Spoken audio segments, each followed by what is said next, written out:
Mbote na bande ko nyonso bakamati libaku malamu ya kwanda biso lisusu na mokona lelo to allié les en 2023 mbula sika to allié les 3 na mokona lelo je pense notre première émission ya mbula o ya sika de tozo banda bino longo lelo to meme bino nini tozo loba toujours sur la spiritualité ya monde ezali mingi base ya notre chaîne matière spirituelle TV kasi yambo nyonso yambo ete tokoba na mozindo na biso esija lelo po ete yali émission liboso yani oyo nde batu nyonso bali connecté bako profiter na enseignement plutôt pe na révélation oyo zelo ko pesama moko alelo kasi avant tout na kosenga na batu nyonso bokende mbangu ko s'abonner na notre chaîne matière spirituelle TV chaîne bino et ali wana bo s'abonner rapidement pe bo partager ka bande ko na ba s'abonner te bo s'abonner pe to ali lisusu na notre page Facebook Ezekiel TV pe compte TikTok wana ali pour na mosali nzambe le prophète Ezekiel l'homme de Bishima wana pe na ngambo okokende ko kuta oyo ba ezali lokwa ba annonce na ngambo ya TikTok le tozo bani na oyo eteli prière ya mbula oyo sika to pe prière ya sanza oyo janvier ezana ba question mingi kuna na kati ba sous question ndenge longo na bientôt ba ko découvrir ngo avec l'homme de Dieu le prophète Ezekiel l'homme de Bishima to est sur ce plateau de notre chaîne Matière Spirituelle TV. Je dis bonjour et bonne année. Bonjour, bonne année. Na bande ko tu ba Holanda biso na kombo na Yesu ba abonné tout ya Matière Spirituelle bientôt là tozol koma d'autres les kakutu 1000 déjà abonnés. Oui. Bon activer toujours vitesse zama pambola bino merci. Tozo ko balom de Dieu je pense tali na mbula ya sika na ebité pa batu mesusu et ali interdit na mo Christ à c'est la fête à fin de l'année. Bon, ils ont interdit parce que ils ont d'abord la joie pour nous avoir battu les bichons pendant 365 jours. Et belé ba koufi, et belé ba beli, et belé tout le monde bazana à l'hôpital, bamsou tout bazana ba coma. Alors ils ont pendant ma bête mouta sepé la main. Façon qu'on sepele la fausse dans ba maîtrise. Problème ils ont ma beke ko banda le premier jour de l'année na katia ma be. On les a bien té que mouta bandi premier jour de l'année. Donc écoutez na kati ya débauche na kati ya prostitution wana izamabe na kati ya ambiance wana izamabe na kati ya kikuluna na kati ya sorcellerie mais kobanda premier jour de l'année dans la joie simple et puis dans la sanctification wana ezali vraiment acceptable ils ont un problème donc ezai sengo pour mutu nyonso au moins tant to koma ki 0 to moni ba benga ngoni ne ba betaka likolo ba pétard ebeti to moni ba bikele kelo ebeti milolo donc to moni penda la joie immense dans ba tunyoso ba yembi ba tuso ba sepeli pour nzamba bateli biso pendant 365 jours donc ezelo mo malamu vraiment. Ko banda fin de début année na masumu est-ce que ça perturbe notre bénédiction ou comment? Bon, kobana début année, ce qui moutabandi d'abord début année na mkata péché, cela veut dire à rendre déjà année na mobimba molili. Donc année na mobimba molili parce que les débits des ali fondation il y a année mobimba. Pour nzete baye baka déjà ko redresser en autant ils ont na muke. Ça veut dire tant ils ont na débit na yango. Donc tu dois redresser en auté à kozamba moko des formations qui permettre que akola penda mulaïté. Donc c'est la même chose avec l'année. Ceux qui mutabandi année na katia masumu, ça veut dire que akangi ba énergie positive o nzamba linga tinde la durant toute l'année. Donc yé moko bloqué yango. A commis obstacle ya vie na yé moko. Alors wana penda ezamabe. Donc ezamabe penda na ba inconvénient makasi surtout dans la spiritualité parce que chaque début d'année ils ont un nouveau livre où déjà ils bandit qu'on s'enregistrer.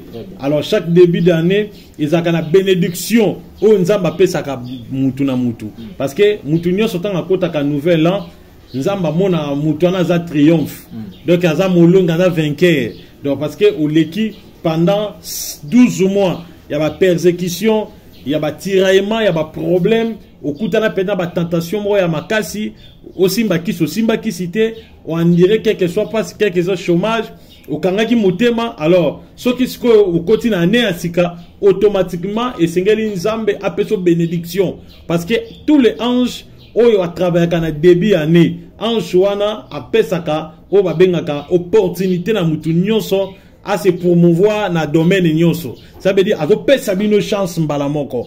Vous comprenez? Azo pesa bino mbama lupemba do lupemba fo banda mamo na mois de janvier. Alors ce que au bandi ango na kata mabe ça veut dire au BBC déjà li pas moli o ba pesio na début année. Donc toute l'année aux aka na pas problème. Voilà, bonne année, na bato nyonso bazwa na biso ngo ba bonne année pe mapambole belé na banda ko na bino. Nous passons rapidement na sujet na biso moko lelo na wetali prière ya année européenne ya sanza oyo ya janvier. L'homme de Dieu tozoko bana sujet na biso moko lelo na wetali prière. Tozo mona lenge belé bande ko ba msusu basambelaka. Le lenge bibe ici biso que prier sans cesse mais ba lo samba ngo lenge kendaka. Vous allez penser que l'indiscrétion malengé bino de toi ndaka bino de l'obamité longue pas na bino le sambo ezan lenge nini par rapport spirituellement. Premièrement, la prière n'est pas définie. Ça rango prière est un dialogue entre Mutuna Nzambe. Donc eza bongo, eza li solo entre Mutuna Nzambe. Mais wan izali langage moko ya o babengango les enfants de la rue. Donc mutaloko tika karabiate la prière c'est un dialogue. Mais en réalité la prière ezali dimension, ezali changement de dimension. Ya ba bengaka libondeli. Ça veut dire au longo la dimension de pesanteur parce que mokili biso nyonso to vandaka na dimension de pesanteur. Dimension de pesanteur, il y a la loi d'attraction. Cela veut dire ce que vous allez na point 0 au matin à point 1, point 0 et que dominer. Donc loi de pesanteur, il y a un est dominé à point 1. Donc point 0 est comme que dominer point 1. Point 0 est plus fort que le cas point 1000. Plus fort que le cas point 500. Parce que ce qui moutamati na batiti de alikolo, la force 0. Oh, ça m'a belé. La force du pesanteur est quoi tirer. Tia kolongwa likola senini akoyi. So pa koyi mabe ya kwa mutamati na ndako étage il y a 5 niveaux. Alors il y a tambola dans l'espace. Au mona soka teka lokolo buye lokolo sani. Eko dinda. Ako zonga tina mabele. Et là que bendie babengango la loi du pesanteur tout tanga yango. Alors maintenant la loi du pesanteur wana yango babengaka le point 0. Yango est la force. Alors, ils ont le monde de pesanteur, monde d'attraction. Alors, monde wana, ce qui m'a dit que nazo sambila. Tant que azana nous nakata monde wana, donc alongwe non nakata monde wana te. Ça veut dire qu'il n'a pas encore fait la prière. Très bien. Mutazawa azo prier, mais makanisinaye et ça ce qui wapi. Il n'a pas fait la prière, il ne prie pas. Azo sambila te. Mutazawa azo prier mais ayoki lisa se beti atiri prière à zumbango azo sambelate mutaza awa azo prier téléphone sonné alui atenza melimbi sanga yana batwe ba ko s'excuser pe pa nzambe ayebi sinza mabinza melimbi sanga yamba na appel vous comprenez abi appel est important ayamba appel au moins appel na midi bou lo yenge pe moi pas fi afingi après alui anza melimbi sama sum na ngai a continuer prière, on est à prière, on est allé, babengango black ou bien aventure, mouta sala na aventure nae. Alors prière et rigolo au long la loi du pesanteur, au côté la loi au pesanteur résiste à kate. Babengango dimension super surnaturelle. Et dans les dimensions oyo, la loi du pesanteur résiste à kate mutu azalaka na mobilité ya ko pumbwe, muta azalaka na mobilité ya ko sala tous les mouvements transcendance, tous les mouvements horizontaux. Cela veut dire Moutaza capable, il y a que l'imois Moutaza capable de apparaître. Voilà dans les dimensions avec une dimension astrale. Parce que dimension wana nde mutakota ka soka bandi kobo kobondela. Mutabandi ko prie. Alors tant que Mouta se senti dans la côté na quatre dimension wana te, ça veut dire il n'a pas prié. Cela veut dire azo sambela te puis asambelité. O azo sala wana ba bengango ba ventir. Soit azo ko balbisier ka munoko pa pamba. Azo balula ka mbebo pamba. Tout le monde ango omoni mutazo bondela. Moi ce qui m'étonne, mutazo bondela azo ba pe par la langue. Azo bondela azo ba par la langue les mopé abongisi caméra. Abongisi caméra, mona check caméra, après sur batumbote mais a continuer pas par la langue. On est à théâtre. Vous comprenez? Moutazolo va parler la langue. Aïbisi batu boka n'importe wana boka n'importe makelele bimate. Azongeli par la langue. C'est là des blagues. Donc on est à prière. Voilà parce que par la langue d'abord. Par la langue ezanine. Par la langue ezamino kwa ba angelo. parler langue et ni koloba cela veut dire yote muto komi ko travailler parce que molimo ne komi ko travailler alors il y a une langue moko inconnue nzambazo se communiquer na être na yo na esprit na yo mais na langue au diable ko yokate langue kaka ba ange ba ko yokana saint esprit alors ce que tant mutazo lo ba langue conscience ezo sala azo yeba ki na lo ba langue eza langue te eza aventure ou bien azo balbisi munoko pa pamba soit ba sentiment lelo moni par la langue eza la moko bana to yeba raba shinda baba ti depuis si c'est 2000 ans ti 2025 ce qui 23 raba shinda baba ram de na top mais mususu ku te bimia so beton boye ki lelo ku tourner et comme na ba bêtise ce que yo ki on boye comme ça zo finga maman na comme ça zo finga pa papa na donc il est l'autre il y a langue ba baloli yango lisusu donc mutazolo ba sumbrata c'est quoi? Voilà, toujours pour rester avec l'homme de Dieu. Moussa Nzambe, l'homme dit qu'on pour la cocota en spiritualité, tout le symbole et dialogue. Il faut que cocota dimension mon corps est très élevée pour la cause de la communication. Na esprit topé ici quand on lui a présenté égalité. Tout touché dans ngambu oyo bande ko na biso le lengi basambelaka pour na cocota na monde de l'esprit. Par la langue, ndemu timaka biso na cocota monde de l'esprit ou soit ezana ba prier mon ko ça. Par la langue, et bien, biso kokota na ba monde ya ba esprit. Oui. Par la langue, ezali communication, plutôt communication plus directe entre Amamutu et puis na monde ya ba ange. Ou bien ango le monde guetteur parce que ba ange o ba se communiquer na ba être humain, ba ben ango monde wana espace ba ben ango monde guetteur. Alors, tant mutu azolo ba par la langue, automatiquement ba vortex na ye ba porte spirituelle ne fe fungwama. Parce que ba vortex yango eza ba porte o e permetaka muta sentir nzamba kaka wana to ka ngo mona mutu na soka présence nzamba na ka présence nzamba ba di ko ganga ko lela tanga so ganga ko lela ba to mona comme ça la blague non en réalité ba porte na ye wana molimo daka 7 ba ben le 7 chakra soit les 7 vortex so ke fongwami mutu skoyo ba ange ba da pembe na ye odeur na ba di ko kota na madusu wana Osomon, yandi au côté na kata maduswana. Dès que zo côté zo toucher maman âme na ye. Âme sko e langwe et comme quiti. Ce qui âme et langwe aller dégager ce que vertige ya onction na esprit. Esprit sko dégager na kata cerveau dégager na kata 5 sens muta komi ko trembloter. Omona muta komi loko la denga komi loko liboma. Wala ba porte wana efungama. Alors, ba porte wana efungama plus ce qui mutu azo beta code angélique. So mutazolo ba code angélique. Je parle de code angélique et le parler langue, c'est deux choses différentes. Azobeta code angélique nde ekufungwama. Alors parler à langue et ni golobani parler à langue loba mutazolo ba na makwanisi na été na conscience na été mutakomi inconscient. De quotidien mutasko akomi inconscient alors c'est ko angelou asimbi ama mutu pe esprit a mutu na cerveau simbi 5 sens alors muta se perdre ce que mutu ange abadi koloba ce que tangu ya zoloba maloba o ya zoloba wana ce qui interprète azali ndenge bible lobi azoyeba kinzamba apesa biso message ça veut dire ba azoloba na parler à langue azoloba na langue ya sika yango moni so tangi na kata bible au mona apôtre Paul azoko esprit apôtre Pierre tangu batu baye bakuti batu tout bazaki ivré na molimo batuni mais ndeni bato baza ivré baza maboma te habité baza maboma te ba meli masanga te abi ba meli masanga te mais bazali batu oyo balangwe molimo vous comprenez parce que na kata batu wana il y avait des gens banako lo ba parler à langue les langues angéliques, il y avait des gens au Bandé Koluba, non les langues angéliques, mais les langues maternelles. Ça veut dire que Mounoko Yambo Kanaye. Sokaza Mouluba, Azolo Banachi Luba.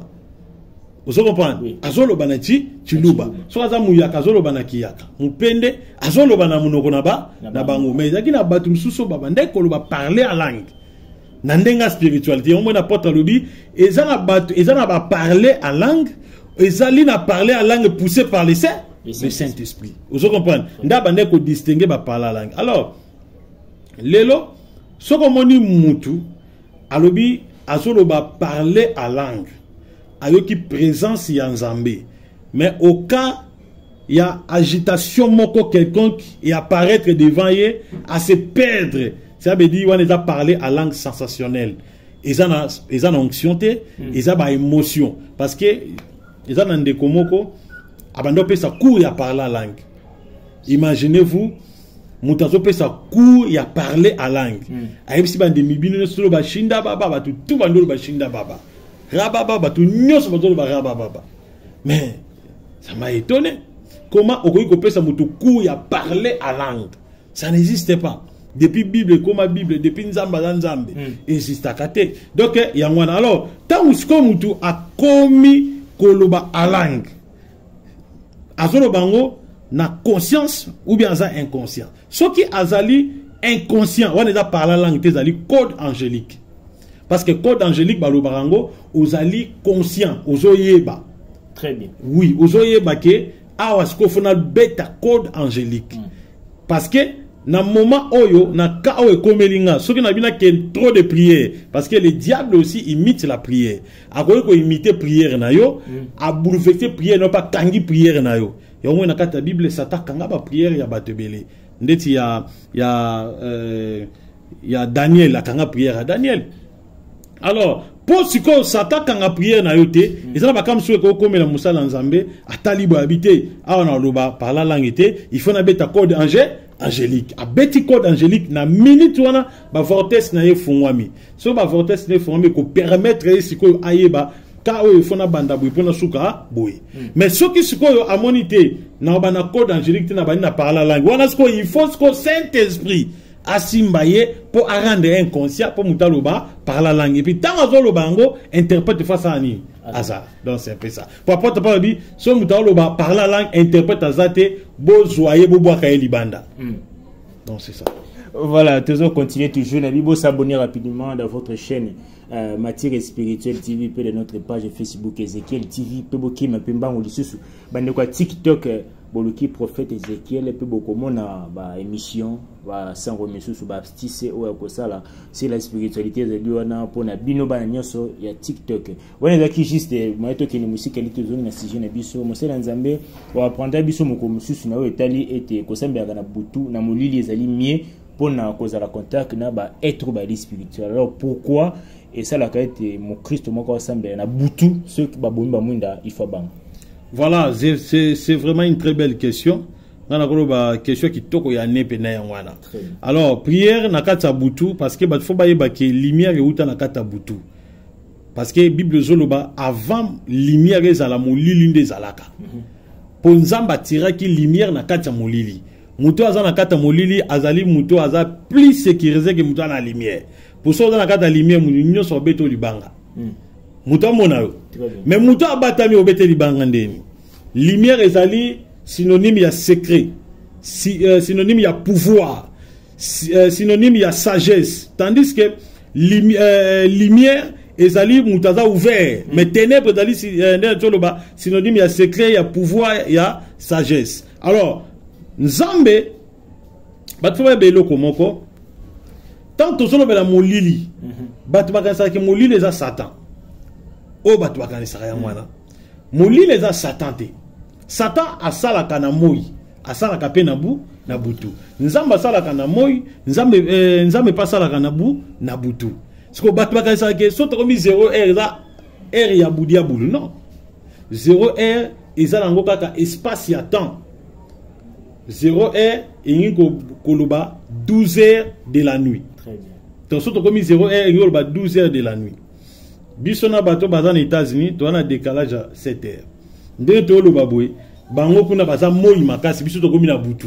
Ce qui biso to komi na 0 heure, pour na bango ba benga ngo eza 12 heures na bango. Ozomon. Donc 0 heure et koloba lumière. Et ça n'a rien d'autre que la lumière. Donc butu na ozomon ngo boye. Boutou est un synonyme à Satan. Boutou est un synonyme à sagesse, il y a pouvoir. Il y a un moment, grand réunion, haute personnalité, ça la cabaret, puis décision, il y a plus dans Boutou.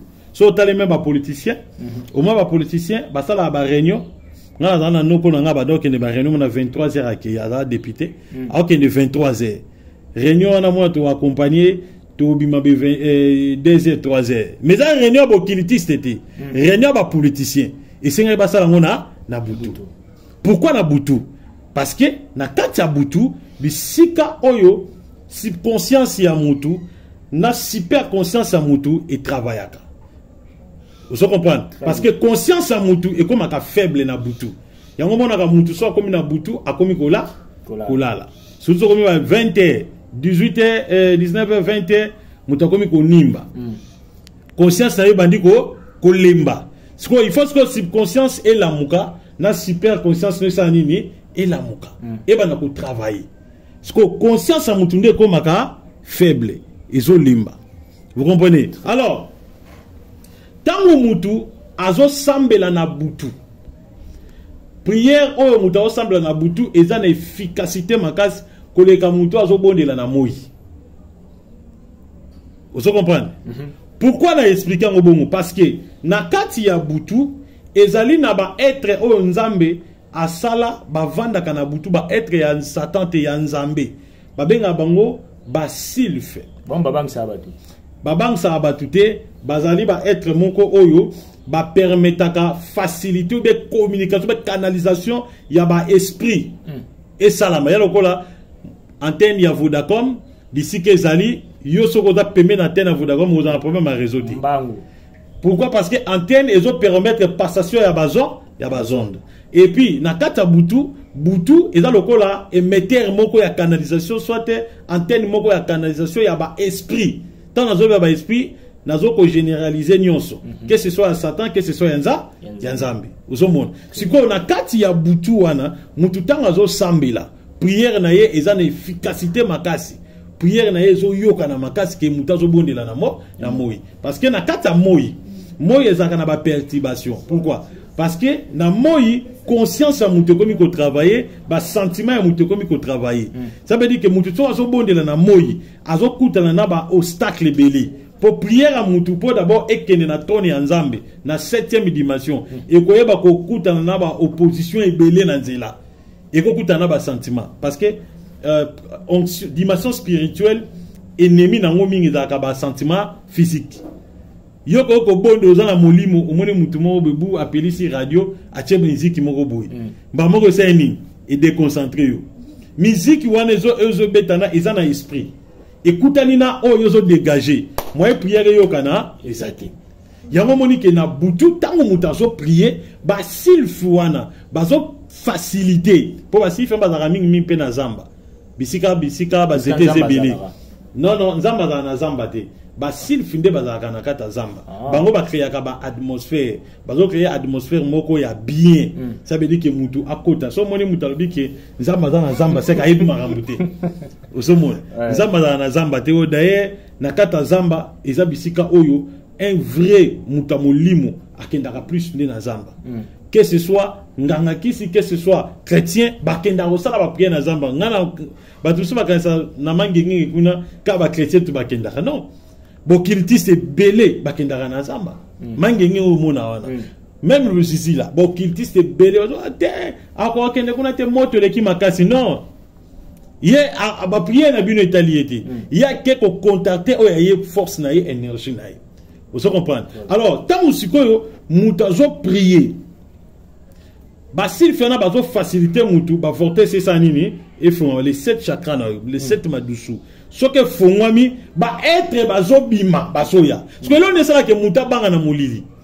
Mutabanga na molili comment? Mutabanga na molili tant que ba fortes na ye ezaya ko fuma parce que chaque butu ba fortes ça mutu fuma maka.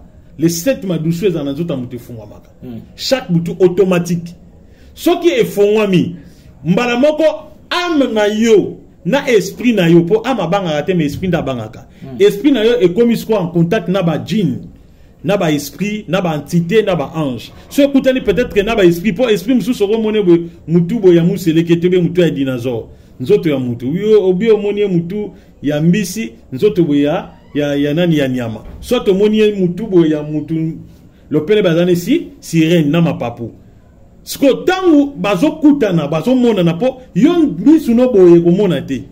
Mais esprit et moni être moko boye. So moni être et bangi.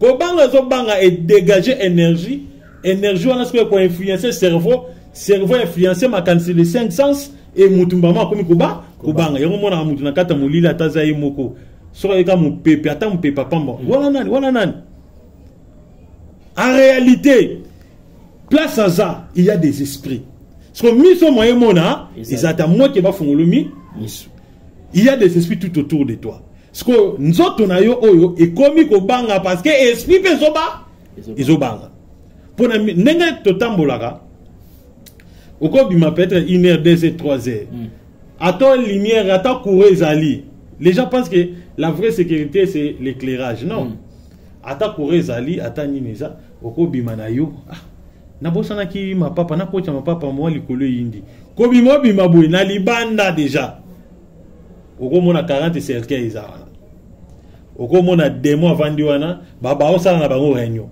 mais yo na misuna ya molimo komona te parce que esprit na yo eko sentir bango po esprit moni bango ebandi kobanga ke osonga nanda parce que tant yo bimi obandi kobanga okumi tala ozelo kwa mbangu ata mutazati osaini ozongi parce que il y a des esprits yango monaka butu ezali plus puissant alors mutu esengela sambela na butu ki asambela na moi donc butu parce que na kata butu tant ozobondela et puis na kata butu ba bondela ki bibondela bondela te et ça na ba prière mutako sala na kata butu et puis pesa melio pour muta longa na journée esengela longa na butu ya mona ba ndoki ba lukana ba longa biso ba chrétien na butu ke na moi na moi finga e benga ezoba benga yuma mais ko la pongité ce qu'on a li pongi ayeko salo bisala ça donc c'est un peu ça. Voilà, tout comme déjà presque à la fin de notre émission kasi moi motune su kalmosa na nzambe ezali na ba position nini pona ko o ezali digne pour être mutasamba pour to mona msusu asamba me dege a bolami okasaka ezali ka msusu to msusu ato sambela position o ato sambela akota na ngambo este msusu akota ngamba l'ouest msusu batala ka mina l'ouest to pe ba positionnant ikisa bon batala ka kalosambo ngambo l'ouest wa bakete kuna ngambo to na nzambe. Voilà, bisika oyo nde tozolongo la folie na kati ya mitwa batunde ya mwana. Alors, na kati ya mokili tozana 4 coins. D'abord mokili za carré, mokili za kabuliti. Nde batu bakanisaka za rondre te mokili za carré. Tozana 4 coins. Tozana nord, sud, est, l'ouest. So formango 1 2 3 so formango o tsango be komika carré. Nord, sud, est, l'ouest. Alors nord, sud, est, l'ouest, il y a des esprits. Na monde molimi ya molili eza na ba esprit oyo bazaka na nord to lobela ngomgozo to bezela la démonologie to lobitanga ba démon wana Ejim les grands mongo ba imoi amaimo. Alors eza les 4 esprits au bazalaka na 4 coins cardinaux. Et puis c'est la même chose, il y a les 4 anges au bazalaka na 4 coins cardinaux. Alors tant que mutazo ça la prière, il faut que yeba si génie nous osambela. Bat faut ba yebelo kwana. Prière na prière ezakana énergie na ange pas de gérer. So zo bonde apon nzamba peso mbongo ezana ange a gérer ka mbongo, ezana énergie na ngo pe na prière na ngo. O bonde pona nzamba peso musala plutôt apesa yo ko bota ezana ange a gérer ka makamba hôpital a molimo, ezana prière pe basala kango. O bonde pona nzamba détruit ba ennemi ba ndoki ya vina yo, ezana ange a combat, ezana énergie pe a combat na prière na ngo. Alors, ezana ba position mututanga zo bonde là. D'abord prière à combat. Moi je vois plupart des gens basala ka prière combat moi na hotala na na ese na eba te so balo ninga batumba troni ya nzambe bendeni mutazo boka moto na ese mena ese za pisa troni nzambe zali tant mutazo sambela prière à combat ba boaka ka combat basala prière combat faut botala na l'ouest. Pourquoi? Parce que l'ouest est a troni ya Lucifer. Lucifer avant na boui avant na l'ouest na est boui is a troni ya nzambe. Richesse, tout bénédiction, babonde la kaso nous senga, nzambe pesanga loko tel, nzambe na nina zo na réussi na iloko na zo linga, na musala baba salaire na ngefunga ba tout ba prière tali bénédiction, batala ka plus na koto ya est. Et ça peut la prière na ngo ou senga ko sala. Prière ya kobolama, to mona musomo na bolami azu ba musulman basala ngo. Azu mbunzu na ye, abetiango na se. Atomboli doke, wani zali position moko bon. To boy po yo yebika mais batfo ba ibake mutako ko sambela bongo te. Alors so ko sambela bongo cela veut dire ozo sambela nzambe te ozo sambela ba être oyo bavandi na kata nati, cela veut dire ozo sambela ba élémentaux parce que la plupart ba religion de tia ba religion wana omoni wana oyo ba beta mbutu na se ba sambela mingi ba élémentaux ya omona ba contact na ba être nzete être mi pepe ba sirène ba bela même na ba sirène sirène atini sirène na sali mission même nzambe na bango ba benga nzambe na bango ala wana ba priaka ependa troté ba priaka ba djinn ba bela mi ba djinn mutu za musulman ayebi yango alors tant ba beta mbuntu na se bazo communiquer na ba djinn mais tant ozo bonde la nzambe nzambe tant ba bonde la pona ba kitara mutu te nzambe so ozo bonde la pona ye ba kitara mutu te bazwaka mutu otali likolo otali yango koto ya est alors tous en la position maboko ou ko sala alors voilà to bon bien au secret na deuxième émission mais ba s'abonner so ba s'abonner to lobi la position ba prière.